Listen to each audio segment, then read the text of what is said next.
मुजवज़ा आईनी तरमीम से मुताल्लिक़ मौलाना फजलुर रहमान के तमाम तहफ़्फ़ुज़ात दूर किए जाएंगे। वज़ीर-ए-आज़म शहबाज शरीफ और चेयरमैन पीपल्स पार्टी बिलावल भुट्टो ज़रदारी ने इत्तफ़ाक़ कर लिया। मौलाना की तजावीज़ का जायज़ा लिया गया।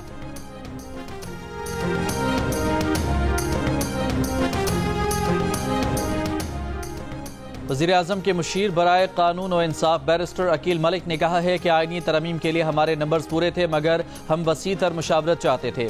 कुछ नुकात पर तहफ़्फ़ुज़ात सामने आए, जिसके बाद मामला आगे नहीं बढ़ सका। जब तक वसी तर इत्तफ़ाक़ राय नहीं हो सकता, हम आईनी तरमीम पेश नहीं करेंगे। प्रोग्राम आज शाहज़ेब खानज़ादा के साथ में बातचीत। पीटीआई रहनुमा बैरिस्टर अली जफर ने कहा है कि हुकूमत ने किसी के कहने पर आईनी तरमीम लाने की कोशिश की।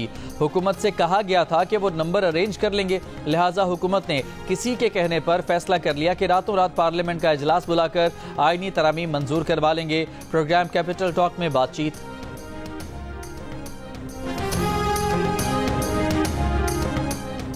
कायम मुकाम अमरीकी नायब वज़ीर ख़ारजा जॉन बास ने पाकिस्तान में इक़्तिसादी सलामती अमूर पर ताउन बढ़ाने पर बात की।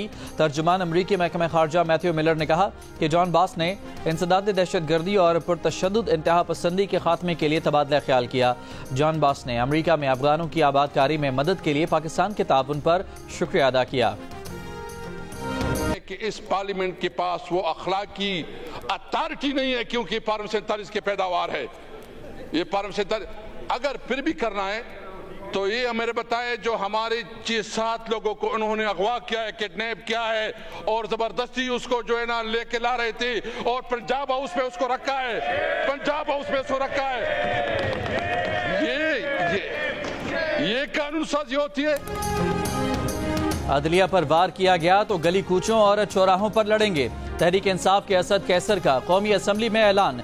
खिताब में कहा कि हमारे 7 लोगों को जबरदस्ती अगवा करके पंजाब हाउस में रखा गया। रात की तारीकी में छुट्टी के दिनों में डॉक्यूमेंट पास करने होते हैं। इस तरह चोरी से तो कोई कानून साजी होती है तो इसको चोरी कहा जाएगा, कानून साजी नहीं कहा जाएगा। ये बिल्कुल डाका जनी थी। पार्लियामेंट का मजाक उड़ाया गया। गुज़िश्ता 24 घंटों में जितना झूठ बोला गया वो तारीख का बदतरीन झूठ था। असद कैसर की बिलावल भुट्टो पर भी तनकीद। कहा बिलावल भुट्टो के पास तरमीम का सारा मुसवदा मौजूद था। ये शहरी हुकूक को भी सल्ब करना चाहते हैं। तहरीक इंसाफ के गिरफ्तार अरकान के प्रोडक्शन ऑर्डर जारी करने पर स्पीकर का शुक्रिया भी अदा किया। खुदारा मजबूत हो के अपने पाँव पे खड़ा हो। 25 करोड़ अवाम ने आपको ये इख्तियार दिया है कि आपने डायरेक्शन तय करनी है, आपने बताना है कि ये मुल्क कैसे चलना है। चीफ जस्टिस ने चीनी का रेट नहीं मुकर्रर करना, चीफ जस्टिस ने बिजली के खंभे लगाने का हुक्म नहीं देना, चीफ जस्टिस ने नहीं कहना कि कौन सी सियासी जमात को किस तरह से चलना है। मंशूर मैंने देना है, मेरे कायदीन ने देना है, आपने देना है, इन्होंने देना है। 4 दिन से जो कमेटी का इजलास हुआ वो इत्तफाक़ राय के लिए ही था। वफाकी वजीर आजम नज़ीर तारड़ का अपोजिशन को जवाब। कौमी असम्बली में कहा कि तरमीम का मुसवदा अब तक हतमी नहीं है, मुशावरत का सिलसिला जारी है। जब काबीना में मुसवदा मंजूर हो जाएगा उसी के बाद ही ऐवान में आएगा। ये वर्किंग पेपर था, मुसवदा तब आएगा जब काबीना मंजूरी देगी। मुल्क की समत चीफ जस्टिस ने नहीं, इस ऐवान ने मुतय्यन करनी है। ये तरमीम इंशाअल्लाह इत्तफाक़ राय से होंगी। हमने नादानियाँ इतनी की हैं कि हमने अपना सारा इख्तियार दीवार के उस पार दे दिया है। वज़ीर इत्तलात अता तारड़ ने कहा कि बेशक ताख़ीर हो, ऐसी बात हो जो सबके लिए काबिल कबूल हो। वर्किंग पेपर सबके पास है, एक एक शिक़ पर बात हो रही है।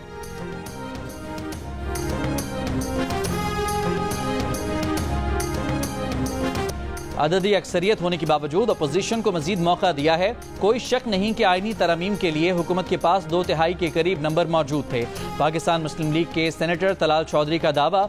एक इंटरव्यू में कहा कि मुशावरत और जो जमातें ऑन बोर्ड नहीं उनसे इत्तफाक़ राय के लिए आईनी तरमीम का मामला 10 से 15 रोज तक मौखर किया गया है। कहा कि 19वीं आईनी तरमीम के बाद से पार्लियामेंट यरगमाल है, इसे जितनी जल्दी हो सके बाजियाब कराना चाहिए। पीटीआई यरगमाल है, बानी की सजाओं और केसेस पर उनकी चॉइसेस महदूद हैं। रहनुमा मुस्लिम लीग नून तारिक फजल चौधरी ने कहा कि हुकूमत की कोई नाअहली नहीं, हमारी हाजिरी 100% थी। आईनी तरमीम के लिए हमें 2/3 अक्सरियत की जरूरत है। प्रोग्राम कैपिटल टॉक में गुफ्तगू करते हुए बोले आईनी तरमीम पर तैयारी जारी है, 1-2 हफ्ते लग सकते हैं। तहरीक इंसाफ के बैरिस्टर अली जफर ने कहा उन्हें तो यकीन था कि हुकूमत के पास नंबर्स पूरे हैं और वो हुकूमत से बहस के लिए तैयार थे। सवाल यह है कि हुकूमत को किसने यकीन दिलाया था कि नंबर्स पूरे कर दिए हैं।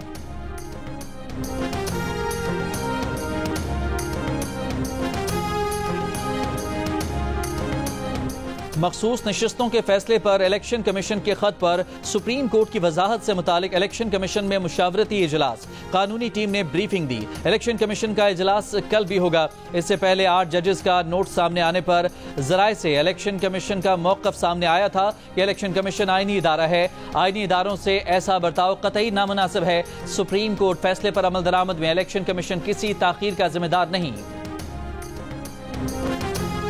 इलेक्शन कमीशन ने PTI intra party election case बुध को समाअत के लिए मुकर्रर कर दी। इलेक्शन कमीशन ने 18 सितंबर की कॉज लिस्ट जारी कर दी है, जबकि चेयरमैन पीटीआई बैरिस्टर गौहर और तर्जमान रऊफ हसन को नोटिस जारी कर दिए। इलेक्शन कमीशन ने पीटीआई के आखिरी इंट्रा पार्टी इलेक्शन पर अब तक कोई फैसला नहीं दिया।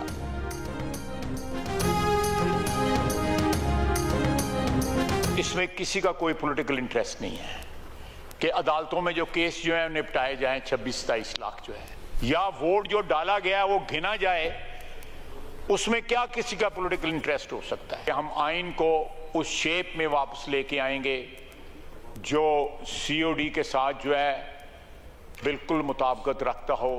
इसको कोई फाइनल शेप नहीं दी गई थी जब तक काबीना में ये पास ना होता, इसकी कोई फाइनल शेप जो है इसने इख्तियार नहीं करनी।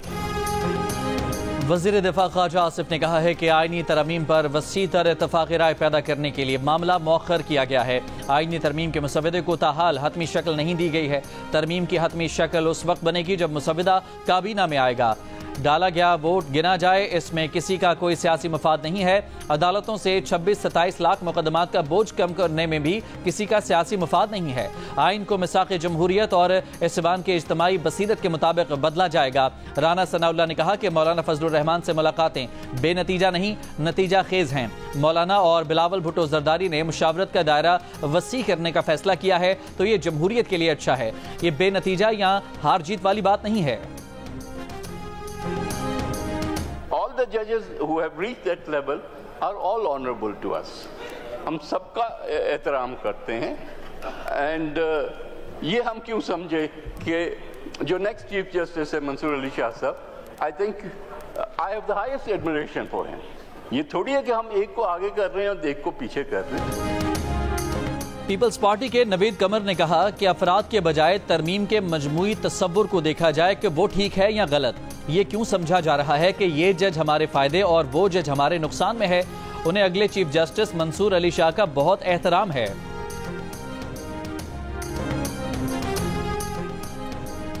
चेयरमैन पीटीआई बैरिस्टर गौहर का आईनी तरमीम का मुसव्वदा शेयर न करने का शिकवा। कहा जो मुसव्वदा लीक हुआ है उसके मुताबिक तो कोई भी उनसे इत्तफाक नहीं कर सकता।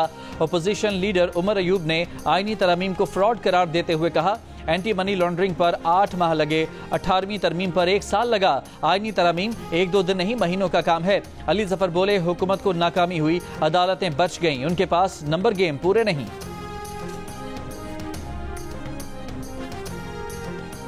मुजव्वज़ा आईनी तरमीमी बिल में मजमूई तौर पर 54 तजावीज़ शामिल। आर्टिकल 63A में पार्लिमानी पार्टी की हिदायत के खिलाफ जाने पर वोट शुमार करने की तरमीम की तजवीज़ शामिल।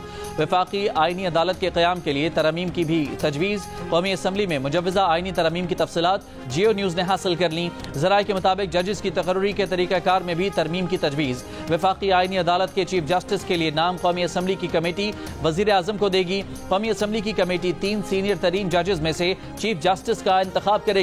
जजेस की तकर्री के लिए कौमी असम्बली की कमेटी 8 अरकान पर मुश्तमिल होगी। कमेटी अरकान के इंतखाब स्पीकर कौमी असम्बली तमाम पार्लिमानी पार्टी के तनासुब से करेंगे। कमेटी चीफ जस्टिस की रिटायरमेंट से 7 रोज पहले सिफारिशात वज़ीर आज़म को देगी। वफाकी आईनी अदालत के जज की रिटायरमेंट की उम्र 68 साल होगी। सुप्रीम कोर्ट का जज वफाकी आईनी अदालत में 3 साल के लिए जज तैनात होगा। हाई कोर्ट से सोमोटो लेने का इख्तियार वापस लेने की भी तजवीज़। हाई कोर्ट जजेस की एक हाई कोर्ट से दूसरी हाई कोर्ट में तबादले की तजवीज़ भी शामिल।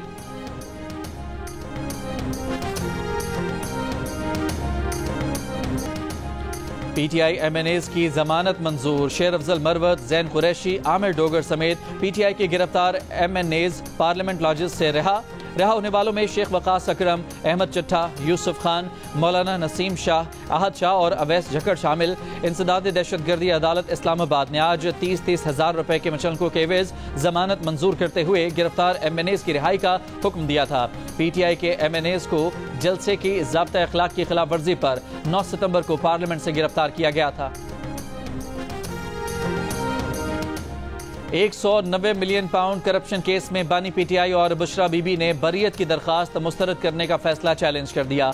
इस्लामाबाद हाई कोर्ट में दायर अपील में कहा गया है कि मेरिट पर बरियत बनती है, जो एहतसाब अदालत ने नहीं दी। अदालत का फैसला कलअदम करार दिया जाए। ऐसे कोई शवाहिद और मवाद नहीं जिसकी बुनियाद पर सजा सुनाई जा सके। बानी पीटीआई और बुशरा बीबी की बरियत की दरखास्त पर फैसले तक 190 मिलियन पाउंड केस का ट्रायल रोकने की भी इस्तदा। बानी पीटीआई ने कहा कि आईनी तरमीम का मकसद सिर्फ उन्हें जेल में रखना है। अडयाला जेल में मीडिया टॉक करते हुए उन्होंने कहा कि आईनी अदालत इसलिए बनाई जा रही है कि ये लोग सुप्रीम कोर्ट से डरे हुए हैं। सब कुछ इलेक्शन फ्रॉड छुपाने के लिए किया जा रहा है। ये डरे हुए हैं कि इलेक्शन खुल गया तो सब कुछ रिवर्स हो जाएगा। हम इस पर भरपूर एहतजाज करेंगे।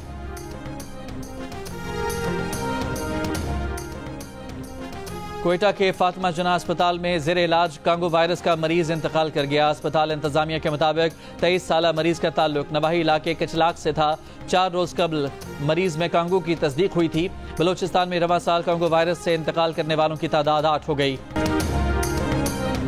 अमरीकी ओहदेदार के कत्ल की साजिश के इल्जाम में गिरफ्तार आसिफ मर्चेंट न्यूयॉर्क की अदालत में पेश। आसिफ मर्चेंट का इल्जामात से इनकार। अदालत का मजीद तहकीकात तक आसिफ मर्चेंट को जेर हिरासत रखने का हुक्म।